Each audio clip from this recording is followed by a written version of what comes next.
Let's be honest about Jasmine. She is everybody's victim. She thrives on playing the victim. The drama never ceases, and who is still having relations together even though they're not actually together, and who put that baby in Jasmine's belly? Reveal yourself.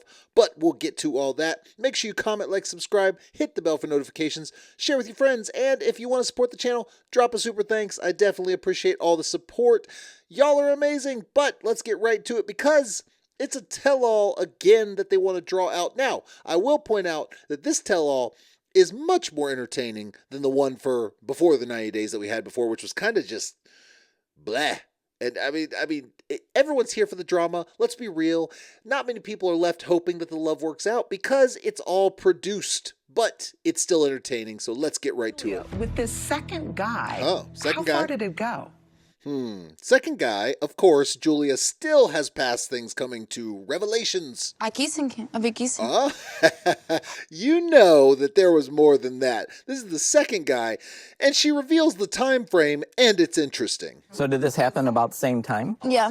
The same time as the other guy, which was the ex-boyfriend that she was talking about going with instead of Brandon.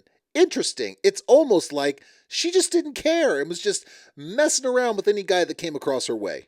We were engaged at that point. I'd already filed. Exactly. See, he was committed, and wait, her excuses are the fun part because it just goes to show what's in future store for their relationship. But in this time, we have a huge fight in Russia. Huge fight.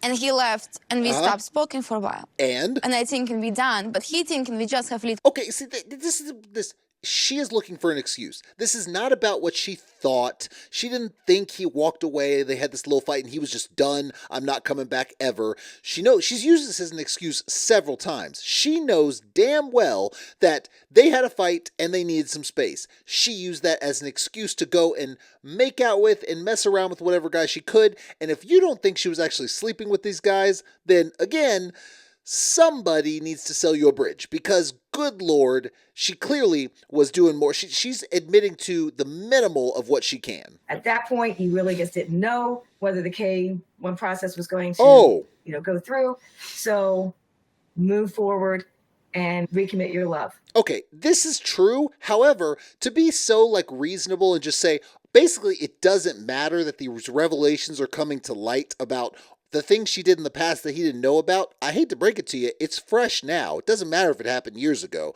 So for the mom to act like, oh, just move on. Yes, you should move on, but at least acknowledge that this is going to be something you're going to have to get through. It's not going to be something like, oh, 4 years ago, whatever. You just found out. It's fresh. Everybody have mistake. Tell me who is innocent here. Another one she likes to use a lot. Everyone makes mistakes. Tell me who's innocent. Okay, I'll tell you right now, none of them are innocent. These are all not the best people in the world, but okay, we'll be nice about it. They're flawed human beings. There is redemption for flawed human beings. But that being said, they all have their faults. They have all made mistakes. They have all been kind of terrible throughout in different places in the show. And yet, this is the excuse she wants is, we've all made mistakes. True, doesn't make it okay. That's like if you go and hit something, you do a hit and run with a car and say, well, other people have done it in the past. What are you going to do? No, you're still going to go to jail. I mean, you're not getting away with it. That's you. You didn't feel the same connection that I felt when I met you. Question. Did you gonna let this go, or are you gonna be homeless Wait for for the it. rest of our life? Wait for it. And there it is. Jasmine tuning in or chiming in with her ever wisdom of trying to jump in on every fight. Look, I'm sorry, but Jasmine deserves every criticism she gets. She plays every side of the fence. She tries to create every drama she can. And wait till you see what she says a little bit later on when she talks about how, well, we'll get to that. But it's interesting because she claims she's not doing the very thing that she's doing. And I gotta say, the manipulation game on her, if it wasn't for live TV, is probably pretty good. But everyone knows who she is, and you're not getting away with it. Of course I do. To be able to put that and that's what it comes down to. But all I ask in return is just give me time with it. Absolutely. Reasonable. Yeah. Look, there it is again. See, she was just saying, basically, on the other side of the aisle, and now she's like, yes, absolutely, Brandon needs time. She will play both sides of the aisle, trying to create drama. Yeah, he's right. She's like the person that runs from one side of an argument to the other to be on each side of the argument, trying to, basically egg on the people that are involved. That's what she does. Now she said, yeah, absolutely, he needs time. He does need time. Give him a little bit of time to actually realize the things you did and kind of get through it. Okay, I'm sure you can get past it, but give it a little bit of time. Jasmine has no place chiming in here. The trifling crazy person. Yeah, I did a little something. What'd you do? Oh. Got my boobs done. Yeah, literally like a month ago. Oh. Why? Just in general, I'm a lot more like confident and like I've been on this like self-love journey since the retreat. And self-love through surgical procedure. Sounds pretty, self-righteous. Look, I'm sorry, but plastic surgery, if you're having self-conscious issues, one of the worst things you can do is go for plastic surgery. That quick fix that is also not exactly safe. Maybe it's safer than it was today, but it's not exactly safe. You're going in for a surgery that does not need to happen because you don't feel good about yourself. The best thing you can do, especially for someone like Sophie who, look, I'm sorry, but she didn't have any issues in the chesticle area, it would appear, and yet she wanted to feel better about herself, so she decided to go get implants. This is a dangerous thing she did, and yet she doesn't care. She's happy right now. Guarantee it's not the last procedure. It's not going to be. do you want to see my boobs? Yeah. I mean, let's be honest. You asked Let's okay. Do you want to see my boobs? Like, no, I'm good. Go. I mean, what do you really think is going to happen here? You want to see him? Sure. Of course, especially with the guy that's still your husband. Yeah, he's going to take you up on that. It's almost like, oh, now that we aren't together, here's something that would be you would love it, but nah, yes, you don't exactly. quite get this. Look at the face. She knows exactly what she's doing. Now, of course he's going to take her up on going to see them. Yeah, you want to see them? Absolutely. She did that as a manipulation tactic to be like, this is what you're missing out on, basically. We're not together anymore, and this is what you're missing. I got this done after you were, and quite frankly, the way it sounds, because they had a few little trysts going on after that happened as well. So it's like you never got to experience my new gear, if you will. So she is definitely using this as a gotcha kind of moment for him. Fine, whatever. And I hope you forgive me, but it is very funny. Okay, just whatever. Clearly, Sophie has been on a little bit of a journey, and she's got some stories to tell. No, Rob, The guy she dated was the baby father of the girl she dated. And, oh, by the way, she goes on to say, I didn't know. You're trying to tell me that you had no idea that you were messing around with a girl who was with a guy before, and he was the baby father of this girl's baby. You didn't know any of that. I don't buy it. You clearly are wedging your way in there to some sort of crazy relationship, and you're trying to explain it away now. How are you going to know? How would I know? I didn't know. Like playing dumb, playing ignorant, whatever. You knew. I don't know how one of them introduced you to the other. Maybe it was an open marriage, whatever. But either way, you knew. That's why she's always traveling and all that. I don't judge. I mean, she's young. She Yeah, Okay. you judge absolutely everything. So that was Jasmine basically trying to spread a rumor that Sophie had a sugar daddy that was paying for everything she's traveling all about. Of course, I think she had family money, so I think that was part of it. But either way, spreading a rumor and then saying, I don't judge. No, Jasmine, you are the single most judgmental person ever, and in fact, you try to basically bestow other judgments on other people by creating this drama between other people. So other people will create this drama and judge people on this drama. I know, it's confusing. Jasmine is like a master manipulator. She's like formulating a web of lies and manipulation. That's what she is. She's like a Black Widow, but worse, because everyone is still alive to deal with the drama of in her wake. Like, it's awful. Why is she still being platformed? This show should be like, look, we're done with Jasmine. She's trifling. She's trifling. We're done with her. The borderline personality Latina is going away. And then there's all the behind-the-scenes action going on, which is just kind of goofy and creepy, but it still gives more insight into these relationships. crime and bad sex. There is a new name to deliver justice.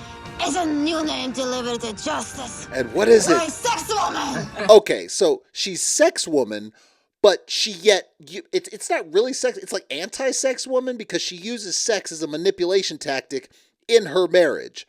Ironic that when you're playing this little scenario out with your creepy dog fetish mask, you're going to call yourself sex woman, but you don't do that. You hold it out from your husband. Look, they're all awful. They're just all awful. Oh my gosh. I can't deal with it. I can't deal with it. Together, and they are like just attacking me. Okay. By the way, she's calling Matt now her savior, her great person that she had to use in the open marriage.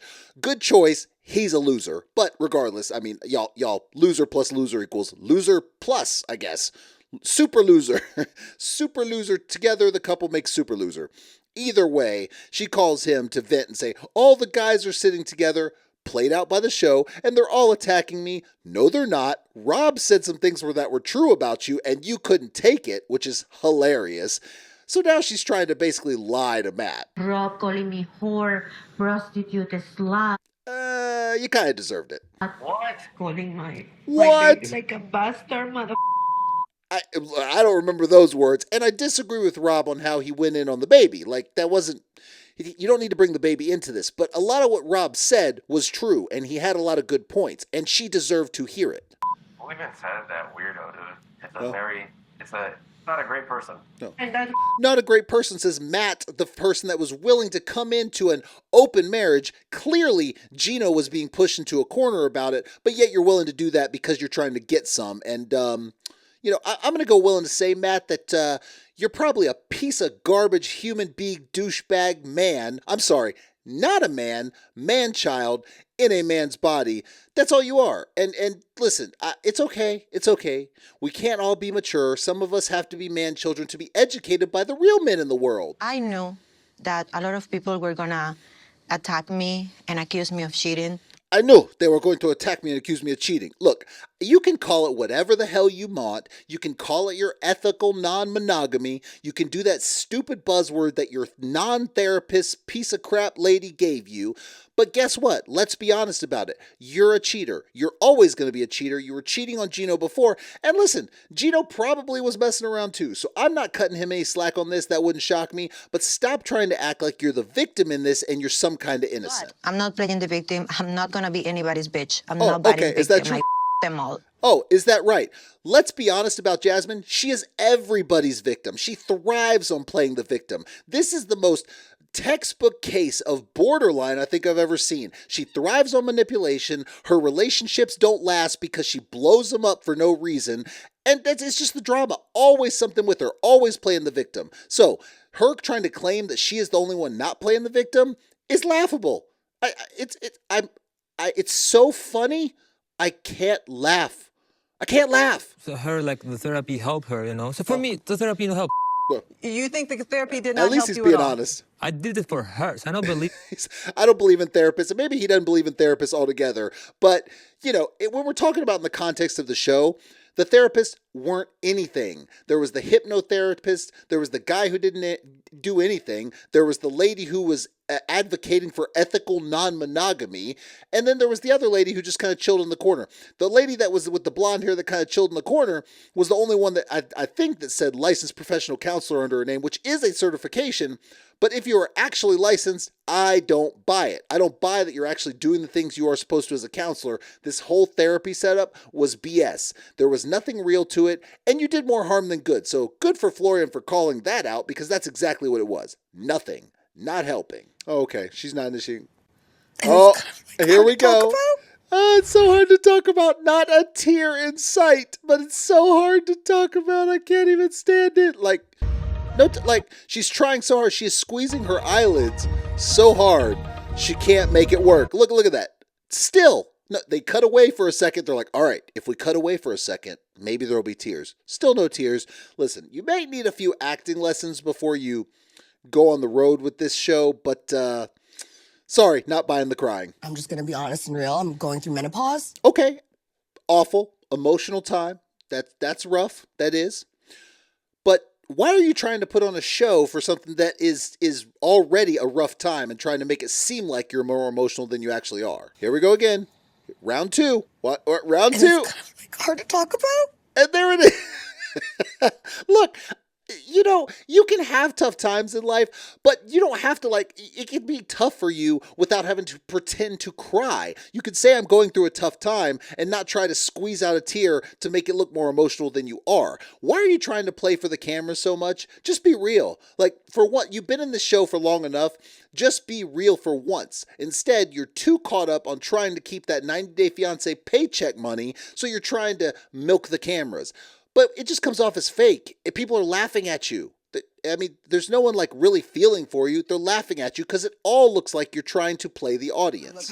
Look at Snatched. Woo! Oh, good. We my got Starsky and gosh, Daisy look at together. Trace. Okay, explain to me why she comes in looking like dominatrix Barbie or something like that. Like, you look ridiculous. What are you trying to prove here? They always try to wear the most extreme stuff with the most pushed up things, crunched in things, trying to make it. And then you come out in this kind of outfit, it looks like you just walked out of a fetish convention. And it's not. It's just weird. It's just weird trying for this attention that you are. Absolutely. I felt like it would be a great transition for the relationship to kind of get closer, kind of figure out, you know, where their problem areas are and become stronger as a couple and a team. You thought it would be good. You thought, and then she gives this whole analysis of how she thinks it'd be better for them as a team, grow as a couple, all this stuff. You have been, again, around the 90-day universe for long enough to know that most of this is BS. You are playing to the cameras. You are trying to keep your 15 minutes of fame that you've been holding on to for several years now by acting like that this is something that actually works. Did y'all actually see The Last Resort last season? I mean, it was a joke. I was laughing at Big No-Neck Ed the whole damn time. There was no hope of anyone actually succeeding for real. It was just Ed kind of being a douche and laughing at him waddle about. That's it. That's all it was. If I knew it had bothered her. Oh my gosh, this is not the shot they should have done. This is like plastic surgery. Worse plastic surgery to the extreme. It's like seeing like, all right, do you want the plus size or do you want the double XL? Do you want the good or do you want the extreme? Because that's what it is. It's like plastic surgery here, plastic surgery that's like an addict's plastic surgery. Like she just can't stop. Like this is insane. The injections you have, the stuff you've done to your face. You look like a cat with balloons in your lips that are about to explode and just fly around the room. And I mean, quite frankly, someone should do that as an animation.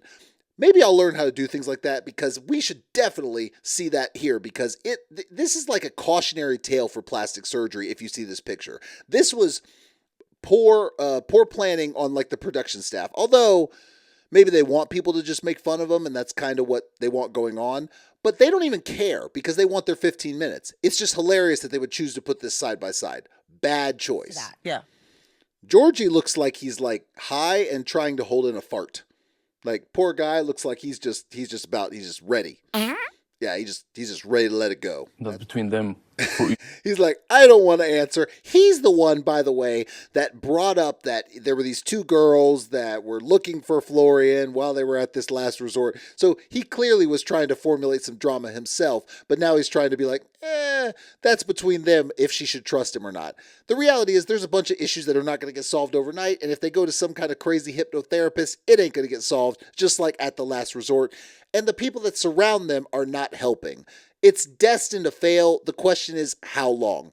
Where we stand on the last resort is none of the couples are looking promising. I mean, even Julia and Brandon, she keeps having things come up from the past that she's lied about, which is not going to bode well for their relationship. So we will see. We got another week of it. I'm not sure if it's the last one, but we will see. Get to it next week. Thank you for joining me. Make sure you comment, like, subscribe, hit the bell for notifications, share with your friends. If you want to drop a super thanks to support the channel, I appreciate that so much, and I appreciate all the support as usual. I will see y'all next time.